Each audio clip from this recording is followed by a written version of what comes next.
नमस्कार दोस्तों, स्वागत है आप सभी का। एक बहुत प्यारा सा वीडियो, बहुत छोटा वीडियो आप सबके लिए मैं लेकर आया हूँ, जिसका स्पेशल टॉपिक यहाँ लिखा है, बड़ी कैलकुलेशन कैसे करें हैंडल। एक कैलकुलेशन ली है मैंने केवल, और मैं आपको ये दिखाना चाहता हूँ कि आप इसे किस नज़रिए से देख सकते हैं, इसे किस तरीके से आप हैंडल करें कि काम आसान हो जाए। और इस तरीके की कैलकुलेशन आपको बहुत जगह मिलेंगी, डीआई में तो अधिकतर मिलेंगी। ठीक है, डीआई के लिए तो बहुत काम की है।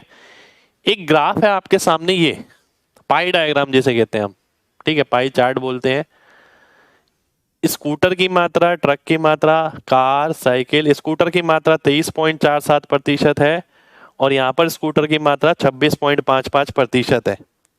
ठीक है, अब ईयर 1 ये है जिसमें सेल्स हुई इतने प्रतिशत स्कूटर की।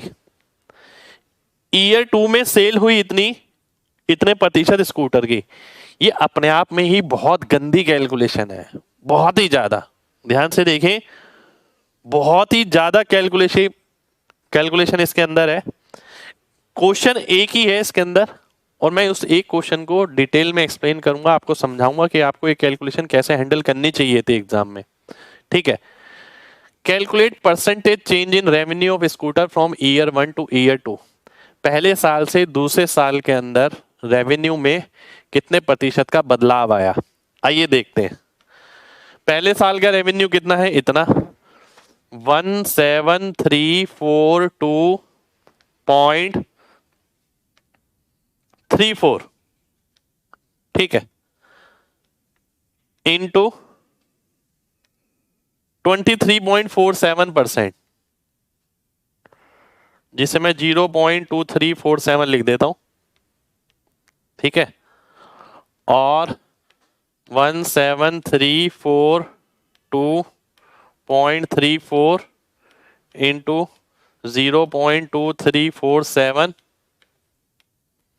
इंटू 100, और सेकेंड ईयर में कितनी है 19,443.56। ये बहुत घटिया किस्म की कैलकुलेशन है, 26.55%। पर मैं आपको ये दिखाऊंगा इसमें आपको कैसे काम करना चाहिए, किस तरीके से सोचना चाहिए।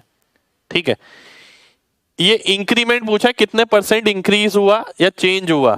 ये सेकेंड ईयर का रेवेन्यू है, ये पहले ईयर का रेवेन्यू है। ठीक है, ध्यान से देखिएगा, और ये इनिशियल रेवेन्यू है। ठीक, अब ध्यान से देखने वाली बात क्या है, ध्यान से देखने वाली बात यह है कि आप इसे कैलकुलेट कैसे करेंगे, ये इतनी बड़ी चीज जो है। ठीक है, ऐसा बहुत एग्जामों में स्पेशल डीआई में आ ही जाता है कुछ ना कुछ। और ये परसेंटेज चेंज तो फेवरेट है, एग्जामिनर जो पूछता है परसेंटेज चेंज बहुत जगह पूछा जाता है। ये कैसे हैंडल करना है, मेरे को ये चीज देखनी है। अब देखिए मैं आपको क्या दिखाने वाला हूं, ध्यान से समझिएगा। जो मैं आपको दिखाने वाला हूं वो चीज समझनी बहुत जरूरी है। मैंने आपसे बोला कि भाई ये 0.2655 और ये इतना, ये इतना, ये इतना, मैं मल्टीप्लाई तो नहीं कर सकता, ये मुझे अच्छे से पता है। मैं अप्रॉक्स में जाऊंगा, अप्रॉक्स में किस तरीके से जाऊंगा और वहां कौन सा मेथड लगाऊंगा वो बहुत इंपॉर्टेंट है। ठीक है, ध्यान से देखिएगा। मैंने क्या करा, 0.2347 को 234 ले लिया। ठीक है, 3 प्लेस उधर, और अगर मैं इसमें भी 3 प्लेस इधर ले लूं तो कोई फर्क नहीं पड़ेगा। इसे मैंने 265 ले लिया। ठीक है, जितने प्लेस आप इधर लेते हैं उतने प्लेस अगर आप इधर ले लें तो परसेंटेज चेंज पे कोई फर्क नहीं पड़ने वाला है। ठीक है, अब मैं इधर आता हूं, ध्यान से देखिएगा। इधर अगर मैं देखता हूं, इसको मैंने 194 ले लिया। ठीक है, और इसको मैंने 173 ले लिया। जितने प्लेस इसमें लिए उतने ही प्लेस इसमें लिए, डेसिमल के 2 अंक छोड़ के, डेसिमल के 2 अंक छोड़ के। ठीक है, यानी कहने का मतलब है जो चीज मेरी ये थी वो चीज मेरी ये हो गई। ठीक है, अब कई जगह ऐसा होगा कि ये नहीं आएगा इस तरीके से कॉम्प्लिकेटेड, इस तरीके से आ जाएगा। अब इसे कैसे हैंडल करना है, यानी मैंने आपसे अगर पूछा होता कि 234 इंटू 173 और 265 इंटू 194, इसके अंदर परसेंटेज चेंज निकालना है, तो मैं किस तरीके से निकालता। अब आप सोचिए खुद कि आप किस तरीके से निकालते। ये अगेन कॉम्प्लिकेटेड हो रहा है, ठीक है, ध्यान से समझना। मैं नेक्स्ट पेज पे ले जाता हूं इसे। 234 इंटू 173 और 265 इंटू 194। अब वो बड़ी कैलकुलेशन तो छोड़िए, मैंने आपको एक मामूली सी कैलकुलेशन दी, ये वाली। बताइए कितना परसेंटेज इंक्रीमेंट है। क्या निकालना आसान है? बिल्कुल नहीं है। अभी भी खेल बचा है और अब मैं इस खेल को खेलना सिखाऊंगा आपको कैसे करना है। सबसे पहले तो मैंने डेसिमल पे चेंज करवाया कि भाई जितने प्लेस आप डेसिमल यहाँ ले जाते हैं उतने प्लेस यहाँ ले जाइए, जितने प्लेस यहाँ ले जाते हैं उतने प्लेस वहां ले जाइए और अप्रॉक्स में कन्वर्ट कर लीजिए। क्वेश्चन सिंपल लगेगा।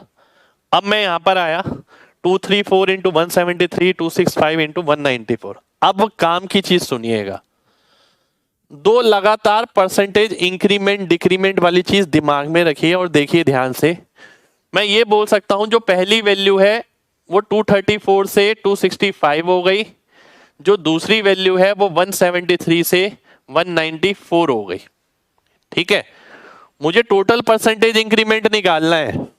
कैलकुलेशन करके इतना आसान नहीं है मेरे लिए, पर मैं सक्सेसिव परसेंटेज का कॉन्सेप्ट यहां लगाने वाला हूं जो बहुत कम बच्चे जानते हैं, ठीक है, बहुत कम बच्चे ऐसा करते हैं। तो ये यूनिक कॉन्सेप्ट है जो आप काफी जगह लगा सकते हैं, आपका काम आसान हो जाएगा। 234 में कितना बढ़ा? 31 बढ़ गया। 173 में कितना बढ़ा? 21 बढ़ गया, ठीक है। अगर मैं पूछता हूं 31/234 कितने परसेंट आएगा, तो मैं सॉल्व करता हूं। 234 एकम 234, बचा कितना? ये बचा आपका 6 और 76, 760। 760 यानी 3 गुना हो गया। 3 गुना अगर मैं करता हूं 702 हो गया, 58 बचा, फिर 2 बारी में जाएगा। 13.2%। बात समझना बहुत ध्यान से, बहुत इंपॉर्टेंट कॉन्सेप्ट है ये। अगर मैं देखता हूं 21 173 का कितना परसेंट होगा?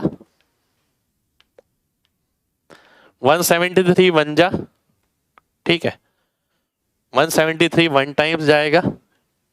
27 37 बचा, 370 यानी 2 बारी में जाएगा, लगभग 12% आ जाएगा, लगभग 12%, ठीक है।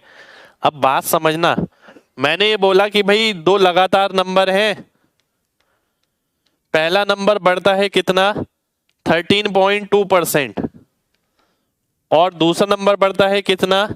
12%। तो नेट कितना आएगा? अब तो नेट निकालना आसान है। 13.2 और 12 का नेट निकाल दो तो कितना आ जाएगा? 13 इंटू 12 156 होता है और 12 दूनी 24 और 24 हो गया आपका 2.4 158.4 यानी 1.584, ठीक है। तो 12 13 25 और एक 26.7, लगभग 26.7% आ गया। ये मेरा आंसर हो गया, ठीक है। अब आप सोचिए कि काम कितना आसान हो गया, क्योंकि मैंने लगातार परसेंटेज इंक्रीमेंट और डिक्रीमेंट का कॉन्सेप्ट लगाया। जो चीज मैंने पढ़ी उसे मैंने कैलकुलेशन के एप्लीकेशन में अप्लाई करी। अब मान लेते हैं ये कम हो जाता, तो ये हम देख लेते परसेंटेज डिक्रीज कितना है, फिर x minus y minus x y upon 100 कर देते। मान लेते हैं ये डिक्रीज हो जाता, मान लेते हैं दोनों ही डिक्रीज हो जाते। तो जो भी पॉसिबिलिटी आपके सामने बनती, आप उस पॉसिबिलिटी को यहां रख सकते हैं और लगातार वाला फॉर्मूला लगा के अपनी कैलकुलेशन आसान कर सकते हैं। अगर मैं इसे मल्टीप्लाई करने जाता ना, यकीन मानिए, तो मेरे लिए ये चीज इतनी आसान नहीं थी, ठीक है। ये मेरा रिजल्ट एक्यूरेट भी आएगा, ठीक है, और जल्दी भी आएगा, ठीक है। तो ये कैलकुलेशन टिप्स थी, जो कि बहुत बड़ा क्वेश्चन था ये, इसको सॉल्व करना हमारे लिए इतना आसान नहीं था, तो इसी को हमने आपको सॉल्व करके दिखाया कि अगर आप डीआई में काम करते हैं कैलकुलेशन पे, तो कैलकुलेशन पे आपको जो चीज पड़ी है वो कॉन्सेप्ट्स आपको लगाने पड़ेंगे। उम्मीद करते हैं आपको ये तरकीब अच्छी लगी होगी, कमेंट करके जरूर बताइएगा। और ये भी बताइएगा कि क्या आपने कभी पहले ऐसे काम किया है कि दो अगर नंबर मल्टीप्लाई है, दो यहाँ मल्टीप्लाई है, तो आपने सक्सेसिव लगाकर नेट परसेंटेज इंक्रीमेंट से या डिक्रीमेंट से आंसर जल्दी निकाला हो। ठीक है, मतलब बजाय उसके कि आपने मल्टीप्लाई करा हो पूरा। और यहाँ क्वेश्चन बहुत बड़ा था, देखिए इतना बड़ा था, इसमें ज्यादा एरर नहीं आएगा, पॉइंट कुछ परसेंट का ऊपर नीचे आएगा, इससे ज्यादा एरर नहीं आएगा। और जब कैलकुलेशन इस तरीके की दी जाएगी ना, तो ऑप्शन आपके थोड़े थोड़े दूर मिलेंगे ही मिलेंगे। ठीक है, तो मिलते हैं आपसे नेक्स्ट सेशन में। उम्मीद करते हैं ये चीज आपको पसंद आएगी। जय हिंद।